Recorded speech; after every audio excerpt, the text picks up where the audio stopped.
Eu gostaria de saudar a paz do Senhor aos irmãos da nossa classe de escola dominical dos jovens. Vamos hoje abordar a lição de número 6, que diz respeito sobre fé e razão, cujo texto base encontra-se na primeira carta de Paulo aos Coríntios, capítulo 14, versículos do 12 ao 25. A lição, ela resulta do momento que a igreja de Corinto vivia, uma igreja que tinha uma série de problemas, como vão ser abordados na sequência do estudo, e fundamentalmente questões que envolviam aspectos da fé e da razão que precisavam ser tratados pelo apóstolo Paulo, e também questões essas de fé e razão que vieram também a reverberar séculos depois na Inglaterra, no período em que Wesley estava ali trazendo a palavra de Deus, implementando o reino de Deus ali na Inglaterra, porque a Europa vivia um momento de iluminismo, em que o antropocentrismo, ele tornava-se, tornava o homem realmente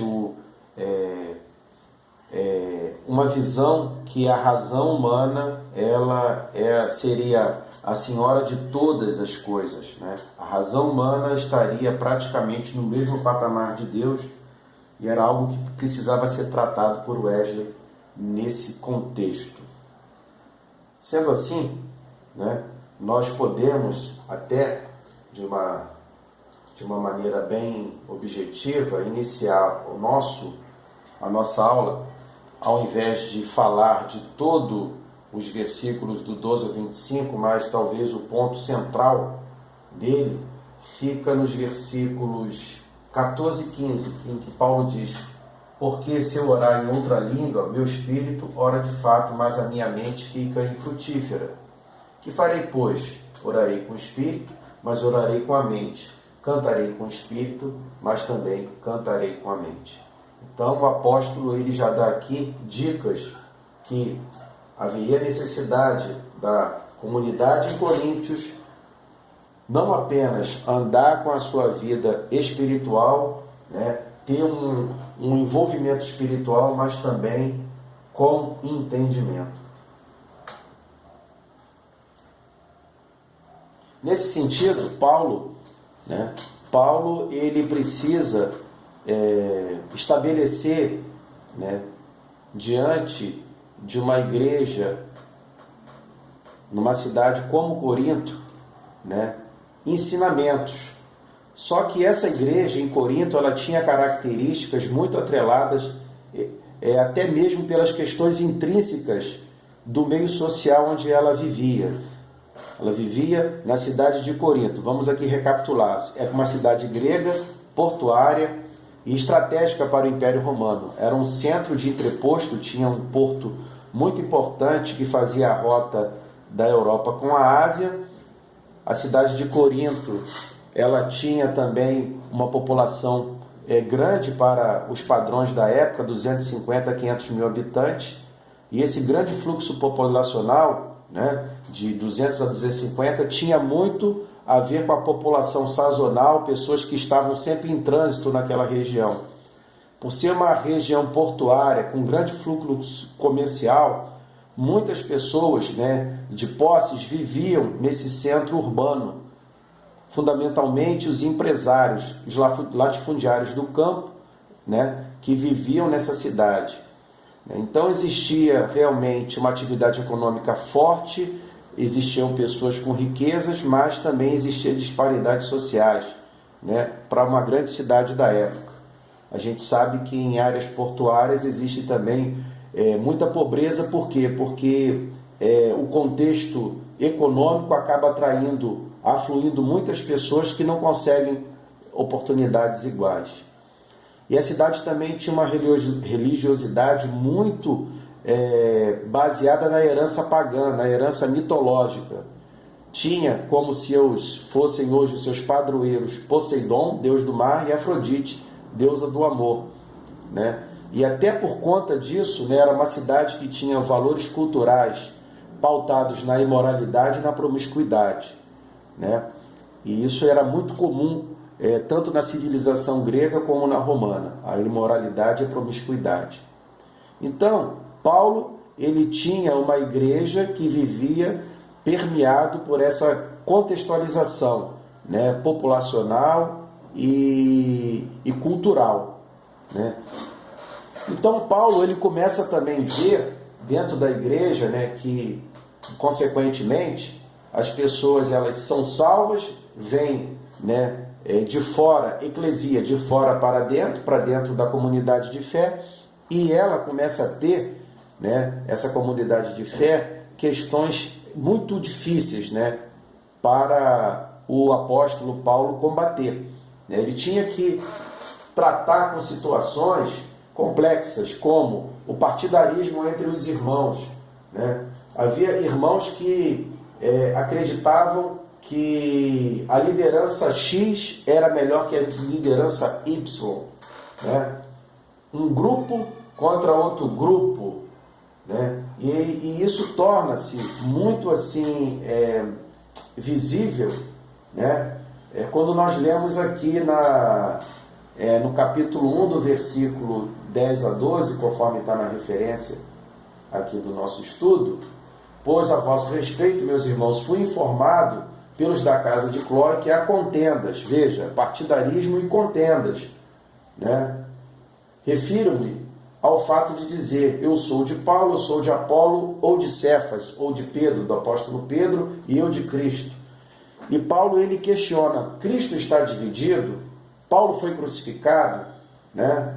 E Paulo continua dizendo, né, graças a Deus só batizei Crispo e a Gaio, né? Exatamente porque a prevalência de tudo é a unidade do corpo, não o partidarismo. Então Paulo, ele já na sua carta, ele tem que combater o partidarismo. Porque isso eram questões dessas deficiências da igreja em Corinto, eram deficiências sob o ponto de vista humano da igreja, de entendimento, partidarismo. Outro problema de entendimento da igreja, o incesto. Conforme nós vimos no slide anterior, era uma cidade que recebeu muito da herança da padroeira Afrodite, de imoralidade, das questões relacionadas a isso. E até por isso mesmo, nós vemos aqui já, nessa passagem de 1 Coríntios 5, de 1 a 5, né, que Paulo sabia que havia imoralidade a tal ponto, né, que houve uma pessoa que se atreveu a tomar a mulher do próprio pai, ou seja, o próprio incesto dentro dessa comunidade, né? E não chegastes a lamentar, ou seja, houve o incesto e a igreja não lamentou, a igreja não chamou a atenção daquela situação, né? E ele até diz que deveria ser tirado do vosso meio a pessoa que praticou essa infâmia, né? Em nome do Senhor Jesus e reunidos em vós com o Espírito no poder do Senhor, que segue entregue ao próprio inimigo, a Satanás, para a destruição da carne, a fim que o Espírito seja salvo no dia do Senhor. Foi uma situação assim terrível, mas a gente não pode esquecer que o contexto daquela sociedade era uma sociedade promíscua, muitos iam para o Evangelho trazendo essa herança. Existia também na comunidade de Corinto questões de litígios jurídicos e litígios entre irmãos que iam ser o quê? Iam ser levados aos tribunais romanos, quando o apóstolo ele questiona, né? Vocês não sabem resolver as mínimas coisas entre vocês mesmos? Ele ressalta, vocês são os santos que hão de julgar o mundo, acaso são indignos de julgar as coisas mínimas? Então Paulo ele traz essa questão, né? Não havia necessidade de levar aos tribunais, se seria até uma coisa de expor, né? Porque o resultado da igreja é o que? É a comunhão, são os valores de fraternidade, e levar litígios para que os ímpios pudessem julgar, realmente era uma outra causa, uma outra questão de deficiência da igreja, sob o ponto de vista do entendimento, que Paulo teve que combater. Desculpe aqui, irmãos. A falta de compromisso com a igreja sob o ponto de vista da santificação, também com o corpo de Cristo, né? A palavra fala, né, aqui a partir da referência do capítulo 6, né, do 12 em diante, né, que todas as coisas me são lícitas, mas nem todas me convêm. Todas as coisas me são lícitas, mas não me deixarei dominar por nenhuma delas. E Paulo ele começa a discorrer, né, que os alimentos, né, fala, são para o estômago para os alimentos, mas Deus destruirá tanto este como aquele. O corpo não é para a impureza, mas é para o Senhor. Existia, né, volto a ressaltar, muita questão, essa questão da falta de compromisso com a santificação. Eles viviam numa sociedade muito promíscua, uma sociedade, quero crer, para os padrões da época, materialista também, porque existia também toda aquela herança cultural de filosofia, da razão, né? E simplesmente as pessoas racionalizavam, tá entendendo, as coisas e viviam como se o evangelho não viesse para gerar arrependimento e mudança de vida. Então eles continuavam vivendo com aquela herança passada, né? E inclusive, né, Paulo fala, todas as coisas são lícitas, mas nem todas me convêm. E ele diz uma coisa aqui interessante, o homem que se une à prostituta forma um só corpo com ela, porque diz que serão dois uma carne. Então, Paulo faz até essa linguagem, essa figura de linguagem, porque sabia que era um ambiente com essa natureza ali na cidade de Corinto. Um outro aspecto também de problemas, né, de problemas sob o ponto de vista de convivência, né, era entre os irmãos ali da comunidade de Corinto, eram os conflitos, também resultado dessa herança, uma herança muito racionalizada, vindo lá da filosofia, vindo lá dessa herança cultural, né, que muitos se convertiam, vinham para a igreja, mantinham as suas práticas. E nessa parte aqui fala exatamente sobre isso. Fala, aqui a partir do versículo 10, né, que muitos continuavam tendo certas práticas. Tinha os ídolos lá gregos, né? Então tinha a comida sacrificada àquele ídolo, a bebida. A pessoa achava que aquilo não tinha nada a ver. Ela comia, ela bebia, estava na igreja, mas fazia aquilo. Só que essa atitude acabava gerando o quê? Acabava por gerar fraqueza na vida espiritual daqueles irmãos que, ao ver o testemunho daqueles que intelectualmente achavam que não tinha nada a ver, né, causava fraqueza na fé do mais débil. A palavra até fala aqui, né? Porque se alguém vir a ti e és dotado de saber a mesa em templo de ídolo, não será a consciência que o fraco é induzido a participar de comidas sacrificadas a ídolos? Enfim, a pessoa ela achava que não tinha nada a ver, mas induzia o fraco a participar disso, né? E assim, por causa do teu saber, porque ele, né, ele acha que não tem nada a ver, o teu irmão fraco perece, o irmão pelo qual Cristo morreu. Então, Paulo estava combatendo também essa situação. Uma outra situação também que estava trazendo dificuldade ali para aquela comunidade de fé era a incoerência em relação à celebração da ceia.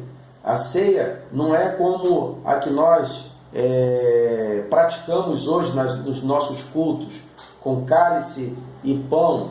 Era uma ceia que as pessoas traziam, né? Traziam a ceia e todos deveriam estar unidos, juntos e comer no seu devido tempo, todos deveriam ser servidos por igual e comer ao mesmo tempo. Só que as pessoas mais abastardas, como diz aqui no versículo 20, quando pôs reunir no mesmo lugar, não é a ceia para o Senhor que comeis, as pessoas tinham uma ideia que estavam indo no restaurante para comer, né, se satisfazer a si próprio. Mas o contexto da ceia não é a ceia do Senhor que comeis, porque ao comerdes, cada um toma antecipadamente a sua própria ceia. E há quem tenha fome, e ao passo que há quem se embriague. As pessoas comiam, se embriagavam, comiam primeiro, né? E tinha pessoas que não tinham condição, e essas pessoas eram menosprezadas. Está entendendo? E por isso mesmo, né, que vos direi, nisto certamente não vos louvo. Então Paulo, ele estava realmente combatendo esse contexto da incoerência da celebração da ceia, né? Um outro aspecto interessante também nesse período é que havia também questões com relação a reivindicações de caráter feminista, né? Se nós vimos aqui no capítulo 11, né, existia, até por essa questão cultural muito racional, que foi para dentro da igreja, né? Não sabeis que Cristo é o cabeça do homem e o homem o cabeça da mulher e Deus o cabeça de Cristo, né? Então a mulher, ela deveria ser, né, não sei, aqui não fala com clareza, mas ela, para que o apóstolo colocasse isso, ó, o chefe da casa, o cabeça do casal é o homem, é porque algo dessa situação estivesse acontecendo. E Paulo, ele até fala isso porque e como existia, era uma área portuária, existia muita prostituição, né? Então essa relação entre homem e mulher precisava estar muito fundamentada para que a própria mulher cristã pudesse ser diferenciada. Se não, vejamos, Paulo fala aqui, fazendo uma analogia, né, que a mulher, né, ela tem o seu véu natural, que é o seu cabelo, né? Ela tem o seu cabelo, o seu véu natural, né? E ela diz assim, ó, se a mulher não usa véu, neste caso, rape o cabelo, mas se é vergonhoso tosquear ou rapar-se, cumpre-se usar o véu, né? Porque era vergonhoso raspar o cabelo? Era vergonhoso não pura e simplesmente por causa da mulher perder a sua beleza, suas características femininas, mas sobretudo pelo fato de que as mulheres prostitutas que viviam nessa zona portuária, que tinha muito infestação de piolho, raspavam o cabelo. Então, para que a mulher cristã pudesse ser diferenciada da mulher não cristã, prostituta, ela deveria ter um sinal. O sinal ou seria o cabelo natural comprido, ou então usar o véu. Para quê? Para que pudesse, né, a mulher ser diferenciada dessa mulher da sociedade grega. E isso era uma coisa séria. Então o homem precisava ter, né, exatamente essas recomendações, para que ele, se fosse o cabeça, a mulher pudesse estar submissa nessa situação, para que a família cristã pudesse dar um testemunho adequado ali. Um outro aspecto que fala também aqui sobre as reivindicações feministas, né, que Paulo ele fala aqui, porque o homem não foi feito para a mulher, mas sim a mulher para o homem, né? O homem não foi criado por causa da mulher, mas sim a mulher por causa do homem. Portanto, deve a mulher trazer o véu na cabeça como sinal de autoridade. Então, o homem, o sinal de autoridade também que o homem tinha pela mulher é que ela deveria usar o véu, porque isso queria dizer, é mulher comprometida, é uma mulher que tem um compromisso, que tem sujeição ao seu marido. Então, irmãos, você vê, Paulo teve que acertar também essas coisas, para que a mulher não pudesse ter essa visão emancipada da sociedade da época. Havia também dúvidas quanto à ressurreição do Senhor Jesus, né? A gente tem que levar em consideração que o povo era muito intelectualizado, as questões de ressurreição pareciam ser coisas do outro mundo, mas o apóstolo, ele fala aqui em 1 Coríntios 15 que existia muitas passagens com a aparição de Jesus aos seus servos, quando ele ressuscita. Ele ressuscita, ele aparece para muitos, né? Apareceu para Cefa, para os 12, né? Depois foi visto por Tiago, pelos apóstolos, e afinal por mim, que sou como um abortivo, como o menor dos apóstolos, né? Mas o interessante disso tudo é que no versículo 6, ele descreve que por mais de 500 irmãos, de uma só vez, Jesus apareceu a esses irmãos. Então existiam provas assim, e muitos dos quais estavam vivos, ou seja, testemunhas oculares ainda vivas, que tinham visto a ressurreição, e ainda assim as pessoas tinham dúvida com relação a isso. Então, a igreja de Corinto tinha todas essas deficiências no campo humano, mas que precisavam ser corrigidas, né? O partidarismo, né? A briga de poder dentro da igreja, o incesto, infelizmente, pelas características da sociedade, litígios entre irmãos, a falta de santificação, conflitos, né, por herança de práticas, né, pagãs. Os ídolos comiam com os ídolos e acabaram trazendo isso para dentro da igreja. Incoerência na celebração da ceia, os mais ricos comiam e os mais pobres ficavam de lado. As reivindicações feministas, que tinham até muito por cuidado de ter uma diferenciação. Vocês precisam estar submissas aos maridos até por conta disso. Por conta de serem uma só carne, né? Por conta de serem pessoas que pudessem realmente ser identificadas como pessoas santas e cristãs, até por conta da questão do véu, conforme nós vimos aqui, né? E dúvidas quanto à ressurreição. São questões de caráter de entendimento que Paulo precisava ter um enfrentamento. Paulo também teve que ter um enfrentamento nas questões espirituais, questões de entendimento e nas questões espirituais.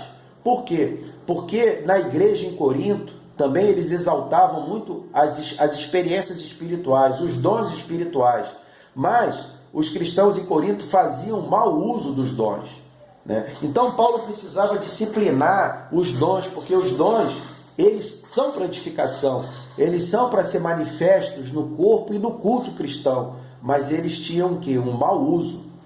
Nesse sentido, Paulo ele lista e começa a detalhar os 9 dons espirituais para que o povo não tivesse um desconhecimento doutrinário do assunto, ter o conhecimento e saber fazer o bom uso, não o mau uso. Ele lista então os 9 dons: sabedoria, ciência, fé, cura, operações de milagres, profecia, discernimento de espírito, línguas e interpretação de línguas.